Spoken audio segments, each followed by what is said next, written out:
আসসালামু আলাইকুম। আমরা এখান থেকে বাংলাদেশ কৃষি ব্যাংক অফিসার ক্যাশ পরীক্ষার রিটার্ন অংশটুকুর গণিত সমাধান। প্রথম অঙ্ক ছিল নাম্বার এ অঙ্কটা ছিল the some of three numbers in arithmetic progression is 30, the some of their square is 318, find the numbers. অর্থাৎ বলা আছে তিনটা নাম্বার আছে যেটা অ্যারিথমেটিক প্রোগ্রেশনে আছে, অর্থাৎ এটা আপনারা সমান্তর ধারা হিসেবে কল্পনা করতে পারেন, যাদের যোগফল হচ্ছে 30 এবং তাদের বর্গের সমষ্টি হচ্ছে 318। এখন জানতে চাওয়া হয়েছে নাম্বারগুলো কি কি। তো আমরা ধরি অ্যারিথমেটিক প্রোগ্রেশনের যে নাম্বারগুলো রয়েছে সেগুলি একটা হচ্ছে এ মাইনাস ডি, তারপরটা হচ্ছে এ, তারপরটা হচ্ছে এ প্লাস ডি, অর্থাৎ তাদের পার্থক্য আমরা ধরলাম হচ্ছে ডি। তো প্রশ্ন মতে বলা আছে এই তিনটার যোগফল অর্থাৎ এ minus D plus A plus D, এটা হবে আমাদের 30। তাহলে এটা করলে আমরা পাবো 3a ইকুয়াল টু 30 বা এ ইকুয়াল টু পাবো আমরা 10। আরেকটা কন্ডিশন বলা আছে সেটা হচ্ছে তাদের বর্গের যোগফল হচ্ছে 318 সমান। তাহলে A minus D whole square plus A square plus A plus D whole square equal to হবে 318। তো এইটুক আর এটুক যদি আমরা সূত্র অনুসারে করি তাহলে পাবো 2 into A square plus D square plus A square equal two 318, বা 2a square plus 2d square plus a square equal two 318, বা 3a square plus 2d square equal two 318, বা 3a স্কোয়ার এই এর মানটা বসাবো, এর মানটা হচ্ছে 10, তাহলে a স্কোয়ার ইকুয়াল টু আসবে 100 plus 2d square equal two 318, বা এটা হচ্ছে আমাদের 300। তাহলে 2d square equal two 318 minus 300 equal to আসবে আমাদের 18, বা ডি স্কোয়ার ইকুয়াল টু আসবে 9। তাহলে ডি ইকুয়াল টু আসবে 3। তাহলে অ্যারিথমেটিক প্রোগ্রেশনে ডি হচ্ছে আমাদের 3। তাহলে নাম্বারগুলো কী কী জানতে চাওয়া হয়েছে? নাম্বারগুলো হচ্ছে এ মাইনাস ডি, অর্থাৎ 10 মাইনাস 3 ইকুয়াল টু আসবে আমাদের 7। তারপরের নাম্বারটা হচ্ছে এ ইকুয়াল টু 10, তারপরের নাম্বার হচ্ছে এ প্লাস ডি, তাহলে এটা আসবে 10 প্লাস 3 ইকুয়াল টু আসবে আমাদের 13। অর্থাৎ নাম্বার তিনটি হচ্ছে 7, 10 এবং 13। এটা হচ্ছে আমাদের রিকোয়ার্ড নাম্বার, এটি হবে এই কোশ্চেনের অ্যান্সার। তারপরের অঙ্ক ছিল নাম্বার বি। নাম্বার বিতে বলা ছিল among 50 people 35 can speak English, 25 can speak both English and Bangla, and each can speak at least in one of the two languages. How many of them can speak only Bangla? অর্থাৎ 50 জন student ছিল, মানুষ ছিল, তার মধ্যে 35 জন English বলতে পারে, 25 জন Bangla English দুটোই বলতে পারে, এবং সবাই কমপক্ষে একটা ল্যাঙ্গুয়েজ বলতে পারে। তাহলে শুধুমাত্র বাংলা বলতে পারে কয়জন? এই অঙ্কটা আমরা ভ্যানচিত্রের মাধ্যমে যদি করি তাহলে খুব দ্রুত করতে পারবো। ভ্যানচিত্রের জন্য আমরা দুইটা পরস্পর বৃত্ত আঁকবো। তো এটা ধরে নিই আমাদের ইংলিশের সাইড, এটা ধরে নিই বাংলার সাইড। তো এটা হচ্ছে ইংলিশ বাংলার কমন সাইড। তো ইংলিশ বাংলার কমন সাইডে আছে আমাদের 25 জন, তাহলে এখানে লিখে ফেলবো 25। আর আমাদের ইংলিশ কথা বলতে পারে হচ্ছে 35 জন। 35 জনের মধ্যে এই সার্কেলের মধ্যে 25 জন এখানে চলে আসলো, তাহলে এখানে আসবে 10 জন। আর বাংলার ক্ষেত্রে আমাদের জানতে চাওয়া হচ্ছে শুধু বাংলা কয়জন বলতে পারে। তো আমার টোটাল হচ্ছে 50 জন, অর্থাৎ এই সার্কেল এবং এই কমন সার্কেলের অংশটুকু মিলিয়ে হবে 50 জন। তাহলে এখানে দেখেন 25 আর 10 হচ্ছে 35, 50 হতে বাকি থাকে হচ্ছে 15। তাহলে 15 এই জায়গাটুকু ফুলফিল করবে। তাহলে দেখেন এই দুই বৃত্তের মধ্যেই সবাই থাকবে 10, 25, 15। তাহলে আমাদের জানতে চেয়েছে শুধুমাত্র বাংলা বলতে পারে কয়জন? শুধুমাত্র বাংলা বলতে পারে 15 জন। এখন যদি বলতো শুধুমাত্র ইংলিশ বলতে পারে কয়জন, তাহলে উত্তর আসতো 10 জন। অর্থাৎ ভ্যানচিত্রের মাধ্যমে করলে আপনি যে কোনো অ্যাঙ্গেলে কোশ্চেনের অ্যান্সারটা দিতে পারবেন। আর ভ্যানচিত্র ছাড়া যদি করতে চান তাহলে করতে পারেন, যেমন আমরা লিখি ইংলিশ বলতে পারে 35 জন, ইংলিশ প্লাস বাংলা বলতে পারে আমাদের 25 জন। তাহলে ইংলিশটার সেট যদি আমরা NE ধরি, ইংলিশ এবং বাংলার সেট যেহেতু ই কমন বি হবে, তাহলে আর টোটাল আমাদের বাংলা অ্যান্ড ইংলিশ দুইটাই বলতে পারে, সেটাকে আমরা ধরবো ই ইউনিয়ন বি। তো আমরা সূত্র অনুসারে জানি NE union B equal to NE plus NB minus E intersection B. তো এই ভ্যালুগুলি আমরা বসাই, যেহেতু সবাই সব ভাষা বলতে পারে, এটা হবে 50, ইতে আমাদের ছিল 35, আর এন বি এটা থাকবে মাইনাস, এটা আসবে 25। তো এখান থেকে আমরা এন বি পাবো হচ্ছে 40 জন, অর্থাৎ 40 জন আমাদের বাংলা বলতে পারে। এখন জিজ্ঞাসা করেছে শুধুমাত্র বাংলা বলতে পারে কয়জন, তো 40 জনের মধ্যে আমাদের 25 জন আছে বাংলা এবং ইংলিশ বলতে পারে। সেই ক্ষেত্রে 40 জন থেকে আমাদের 25 জন বিয়োগ করতে হবে। বিয়োগ করলে আমরা পাবো 15 জন, অ্যান্সার হবে 15 জন। অর্থাৎ ভ্যানচিত্রের মাধ্যমে অ্যান্সার 15 জন দিতে পারবেন এবং সূত্র হিসেবে করলেও আপনারা 15 জন অ্যান্সার করতে পারবেন। তারপর অঙ্ক নাম্বার সি। নাম্বার সিতে বলা আছে length of each equal side of a isosceles triangle is 10 cm and the included angle between those two sides is 45 degree. Find the area of the triangle. অর্থাৎ সমদ্বিবাহু ত্রিভুজের সমান সমান বাহুর দৈর্ঘ্য দেওয়া আছে 10 সেন্টিমিটার এবং তাদের মধ্যবর্তী যে কোণ সেটা হচ্ছে 45 ডিগ্রি। তো এখানে একটা জিনিস খেয়াল রাখবেন, সেটা হচ্ছে ত্রিভুজের দুইটা বাহু এবং তাদের অন্তর্ভুক্ত কোণ যদি দেওয়া থাকে তাহলে ওই ত্রিভুজের ক্ষেত্রফল বের করা যায়। অর্থাৎ এই বাহু এবং এই কোণ, এটা যে কোনো ত্রিভুজের ক্ষেত্রেই সূত্র রয়েছে আমাদের। তো এটা যদি থিটা হয় তাহলে সূত্র হবে এরিয়া ইকুয়াল টু 1/2 এই বাহু অর্থাৎ দুইটা বাহু এ ইন্টু বি ইন্টু সাইন তাদের অন্তর্ভুক্ত যেই কোণ, অর্থাৎ দুইটা বাহু এবং অন্তর্ভুক্ত কোণ দেওয়া থাকলে এই সূত্রের মাধ্যমে আপনারা সরাসরি করতে পারবেন। এখানে আইসোস্কেল ট্রায়াঙ্গেল বলার কারণে একটু অন্যরকম মনে হতে পারে, কিন্তু একই হবে। আইসোস্কেল ট্রায়াঙ্গেল মানে এটাও 10 এটাও 10 আর এই অ্যাঙ্গেল দেওয়া আছে আমাদের 45 ডিগ্রি। তাহলে এই সূত্র যদি আমরা বসাই তাহলে 1/2 এর মানও 10 বি এর মানও 10 ইন্টু সাইন আসবে আমাদের 45 ডিগ্রি। তো এটা করলে আমরা পাবো 50, কারণ 10 10 100 ডিভাইড বাই 2 ইকুয়াল টু 50 আর সাইন 45 হলো 1/√2। এটাকে করলে আমরা পাবো 25√2। তাহলে এই 25√2 বর্গ সেন্টিমিটার হবে এই কোশ্চেনের আনসার। তারপর অঙ্ক নাম্বার ডি। নাম্বার ডিতে বলা আছে what should be the value of A and B for which 64x³ minus 9ax square plus 108x minus b will be a perfect cube.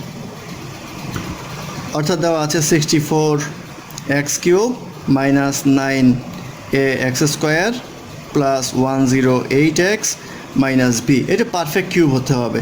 তো পারফেক্ট কিউবের সূত্র আমরা কি জানি? পারফেক্ট কিউবের সূত্র জানি এ প্লাস বি হোল কিউব অথবা এ মাইনাস বি হোল কিউব। তো এ মাইনাস বি হোল কিউব হবে এই কারণে, কারণ এখানে দুটো মাইনাস রয়েছে। সেই ক্ষেত্রে এটা সূত্র আমরা জানি A cube minus 3a square B minus 3ab square plus 3ab square minus B cube. এটা হচ্ছে আমাদের সূত্র। তো এই ফর্মেটে আমাদের এটাকে নিতে হবে। তো এই ফর্মেটে যদি আমরা নেই, এই এ আর বি এর ভ্যালুটা বের করতে বলছে, অর্থাৎ এ আর বি এর রিপ্লেসে একটা মান বসবে। তো দেখেন এটার মধ্যে এ বি নাই, এটার মধ্যে এ বি নাই, সেই ক্ষেত্রে এই দুইটাকে আমরা বেস ধরে চেষ্টা করব। তো এটাকে যদি আমরা করি তাহলে পাবো 4x হোল কিউব মাইনাস, এটা কি আছে সেটা জানা দরকার নাই। এটা দেখেন, এটা যদি এটার সাথে মিলাই তাহলে 3, আর এখানে দেখেন এখানে আসবে হলো 3, যেহেতু স্কোয়ার আছে দেখেন স্কোয়ার হলে এটাকে স্কোয়ার করতে হবে। এটাকে স্কোয়ার করতে হলে আমরা পাবো হচ্ছে 4x হোল স্কোয়ার, তারপরে যা পাওয়ার আমরা পাবো। আর এখানে দেখেন তাহলে অবশ্যই আমরা পাচ্ছি a ইকুয়াল টু 4x, তাহলে 4x লিখে দিব এখানে। আর কত লাগে এখানে 3 4 12, তো 9 12 108, সেই ক্ষেত্রে এটা মাস্ট বি 9 হবে, অর্থাৎ এই বি স্কোয়ার ইকুয়াল টু 9 হবে। আর মাইনাস বি এর ক্ষেত্রে যদি সূত্র অনুসারে এটা হচ্ছে 3ab স্কোয়ার, তাহলে এটা হবে আমাদের বি কিউব, অর্থাৎ 3 কিউব। এখন আমরা দেখেন যেটা করব, এটা হচ্ছে আমাদের 4x হোল কিউব মাইনাস 3। এবার আসেন এটা করতে হবে, এটা আমাদের লাগবে 3a স্কোয়ার বি, তাহলে 3a স্কোয়ার বি, বির ভ্যালুটা কত হবে আমাদের?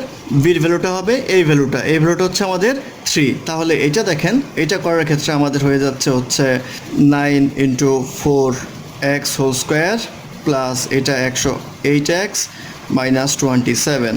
তো এটা যদি আর একটু করি তাহলে 64x³ minus 9 into 16x square plus 108x minus 27। তো এবার একটু খেয়াল করেন, এই ইকুয়েশনের সাথে যদি আমরা এখন এই ইকুয়েশন কম্পেয়ার করি, এটার জায়গায় ঠিক আছে 9ax², তাহলে 9 16x² আসতো, তাহলে a এর ভ্যালুটা হবে আমাদের 16। তারপরে 108x, এটা আগের মতোই ছিল, মাইনাস b এর জায়গায় আসলো 27, তাহলে b ইকুয়াল টু হবে 27, অর্থাৎ a ইকুয়াল টু হবে 16, b ইকুয়াল টু হবে 27, তাহলে 16 এবং 27 হচ্ছে এই কোশ্চেনের আনসার। তারপর অঙ্ক নাম্বার ইতে বলা আছে price of 3 tables and 5 chairs is টাকা 2000, again price of 5 tables and 7 chairs is টাকা 3200, what is the price of 1 table and 1 chair? তো আমরা ধরি টেবিলের প্রাইস হচ্ছে x আর চেয়ারের প্রাইস y, অর্থাৎ চেয়ারের প্রাইস হচ্ছে y, টেবিলের প্রাইস হচ্ছে x। তো প্রথমটা যেটা বলা আছে price of 3 table and 5 chairs, অর্থাৎ 3টা টেবিল প্লাস 5টা চেয়ার ইকুয়াল টু হচ্ছে 2000। আর নেক্সট ইকুয়েশনে বলা আছে 5টা table plus 7 chair equal to 3200। তাহলে দুইটি ইকুয়েশন আমরা পেলাম, দুইটি ইকুয়েশন সমাধান করলে আমাদের আসবে। তো এই 1 নম্বর ইকুয়েশন, এটা 2 নম্বর ইকুয়েশন। এখন 2 নম্বর ইকুয়েশন থেকে 1 নম্বর ইকুয়েশন বিয়োগ করব, তাহলে পাবো 3x plus 5y equal to 2000। এটা যদি আমরা বিয়োগ করি তাহলে এটা মাইনাস হয়ে যাবে, এটা মাইনাস হয়ে যাবে, এটা মাইনাস হয়ে যাবে, তাহলে পাবো 2x plus 2y equal to 1200। বা এখন যদি 2 দিয়ে ভাগ করি তাহলে x plus y equal to 600, অর্থাৎ একটা টেবিল এবং একটা চেয়ারের মূল্য হচ্ছে 600 হবে এই কোশ্চেনের আনসার। এখন আপনারা মনে করতে পারেন এখানে বলা আছে 1 table and 1 chair, 1 table and 1 chair একসাথে মূল্য জিজ্ঞাসা করা হয়েছে। যদি প্রত্যেকটার মূল্য আলাদা আলাদা বলতো তাহলে প্রশ্ন থাকতো each table and each chair. এটাই হচ্ছে এই কোশ্চেনের দুইটার পার্থক্য। অর্থাৎ যদি একটা টেবিল এবং একটা চেয়ারের বের করতে চান তাহলে এখান থেকে আপনি ইচ্ছা করলে একটা ইকুয়েশন ঠিক করে x equal to 600 minus y দিয়ে এখানে অথবা এখানে বসিয়ে আপনি ক্যালকুলেশন করে x এর ভ্যালু বের করতে পারেন। তো যেহেতু আমাদের 1 টেবিল অ্যান্ড 1 চেয়ার বললো, সেই ক্ষেত্রে আমরা 600 আনসার দেখালেই চলবে। আর each table and each chair বললে প্রত্যেকটা আলাদা আলাদা প্রাইস বের করতে হতো। তারপর নাম্বার এফে বলা আছে committee is to consist of 3 members if there are 7 men and 5 women available to serve on the committee, how many different committees can be formed? তো আমাদের এখানে মেন দেওয়া আছে 7 জন এবং ওমেন দেওয়া আছে 5 জন, তাহলে টোটাল আমাদের 12 জন। তো 12 জন থেকে কমিটি করতে হবে 3 জনের, যেহেতু কোনো শর্ত দেওয়া নেই, অর্থাৎ পুরুষ নিতে হবে কি নিতে হবে না বা মহিলা নিতে হবে কি নিতে হবে না, সেই ক্ষেত্রে অঙ্কটা আমাদের ইজি হয়ে গেল। অর্থাৎ 12 জন থেকে 3 জন, 12 কম্বিনেশন 3, এটা নিলেই আমরা কমিটির সংখ্যা পেয়ে যাব। এটা করলে পাবেন 220, তাহলে এই 220 হবে এই কোশ্চেনের অ্যান্সার। অর্থাৎ 220ভাবে কমিটি সিলেক্ট করা যাবে। আর যদি আমাদের বলা থাকতো যে কমপক্ষে একজন মহিলা নিতে হবে এবং একজন পুরুষ নিতে হবে, তাহলে আমাদের প্রত্যেকটা ভাগ করে দেখাতে হতো। যেহেতু এমন কোনো শর্ত দেওয়া নেই, সেহেতু এইভাবেই আমাদের করলে হচ্ছে। তারপরে নাম্বার জিতে বলা আছে A and B started a business with capital of টাকা 3000 and টাকা 4000 respectively. After 8 months, invested টাকা 2500 more in the business, and 7 months after this, total profit becomes 980. Find the share of profit of each. অর্থাৎ A এবং B একটা business শুরু করলো, এর capital ছিল 3000, বির ক্যাপিটাল ছিল 4000। 8 মাস পরে এ আরও 2500 টাকা ইনভেস্ট করলো এবং 7 মাস পরে টোটাল প্রফিট হলো 980 টাকা। অর্থাৎ তাদের প্রথমে ছিল 8 মাস, তারপরে 7 মাস, অর্থাৎ টোটাল 15 মাস ইনভেস্টমেন্ট করার পরে 980 টাকা হচ্ছে তাদের প্রফিট। তো কে কতটা প্রফিট পাবে সেটা জানতে চাওয়া হয়েছে। তো আমরা ধরি এ এবং বি। তো এ 3000 করে ইনভেস্ট করলো 8 মাস। 8 মাস ইনভেস্ট করলে তার ইনভেস্টমেন্টের পরিমাণ দাঁড়ায় 24000। আর তারপর থেকে সে 3000-এর সাথে আরও 2500 টাকা যোগ করলো। তো 3000-এর সাথে 2500 যোগ করলে আসবে 5500 ইন্টু অতিরিক্ত 7 মাস সে সেটা ইনভেস্ট করলো, তাহলে এটা আসলো 38500। আর বি তার যে 4000 টাকা ছিল সেটাই সে ইনভেস্ট করলো। কত মাস? 15 মাস ইনভেস্ট করলো। 15 মাস ইনভেস্ট করলে সে ইনভেস্ট করলো 60000। তাহলে এ ইনভেস্ট করলো টোটাল কত? এ ইনভেস্ট করলো টোটাল 62500 আর বি ইনভেস্ট করলো 60000। তো তাদের যে রেশিওটা আসবে সেই রেশিওটা আমরা বের করব। সেটা হচ্ছে 62,500 আর 60,000। এটা রেশিও করলে আপনারা পাবেন 25 আর 24 অংশ। তো তাদের টোটাল প্রফিট হচ্ছে 980 টাকা। এটা ভাগ করে দিতে হবে। তো এদের সাধারণ রাশি ধরি এক্স, এটা সাধারণ রাশি এক্স, সেই ক্ষেত্রে 25x plus 24x equal to আসবে 980 টাকা। তাহলে 49x ইকুয়াল টু 980 টাকা। তাহলে x ইকুয়াল টু আসবে 20 টাকা। তাহলে এখন এ কত টাকা পাবে? এ পাবে 25x। তাহলে 25 ইন্টু 20 ইকুয়াল টু 500 টাকা পাবে। আর ওয়াইয়ের শেয়ার হবে আমার 24 ইন্টু 20 ইকুয়াল টু আসবে 480 টাকা। অর্থাৎ এর প্রফিটটার অংশ পাবে 500 টাকা এবং বি প্রফিটের অংশ পাবে 480 টাকা। তো 500 টাকা এবং 480 টাকা হবে এই কোশ্চেনের আনসার। তারপরে নাম্বার এইচে বলা আছে resolve into factors A square plus 1/a square plus 2 minus 2a minus 2/a। এটা উৎপাদককে বিশ্লেষণ করতে বলা হয়েছে। তো এটা যদি আমরা করি তাহলে পাবো a স্কোয়ার প্লাস এই 2টাকে মাঝখানে নিয়ে আসেন plus 1/a square minus 2a minus 2/a। তো এটা যদি করি তাহলে a square plus 2 into a into 1/a লেখা যায় প্লাস 1/a স্কোয়ার মাইনাস 2 যদি কমন নেন তাহলে a প্লাস 1/a। তো এটা দেখেন সূত্রে পড়লো a square plus 2ab plus b square. এটা কাটাকাটি করলে যেহেতু 2 চলে আসে সেহেতু এই a ইন্টু 1/a আমাদের কোনো সমস্যা করবে না। তাহলে a plus 1/a whole square minus 2 into a plus 1/a আসবে। তো এখান থেকে এবং এখান থেকে a প্লাস 1/a যদি কমন নেন তাহলে a প্লাস 1/a কমন নেওয়া হলো। তাহলে a প্লাস 1/a মাইনাস 2। অর্থাৎ এখানে a প্লাস 1/a ছিল, দুইটা ছিল, অর্থাৎ স্কোয়ার যেহেতু গুণাকার দুইটা আছে সেহেতু একটা চলে আসবে a প্লাস 1/a। আর এখানে a প্লাস 1/a যদি কমন নিয়ে নিই তাহলে মাইনাস 2 আসবে। তাহলে a plus 1/a into a plus 1/a minus 2, এটাই হবে এই কোশ্চেনের উৎপাদকের বিশ্লেষণ। অর্থাৎ এটাই হবে এই কোশ্চেনের আনসার। ধন্যবাদ আমাদের সাথে থাকার জন্য। আমাদের চ্যানেলটি ভালো লাগলে অবশ্যই শেয়ার করবেন এবং লাইক কমেন্ট শেয়ার সাবস্ক্রাইব করবেন। আমরা নিয়মিত আপডেট দেওয়ার চেষ্টা করব। ধন্যবাদ।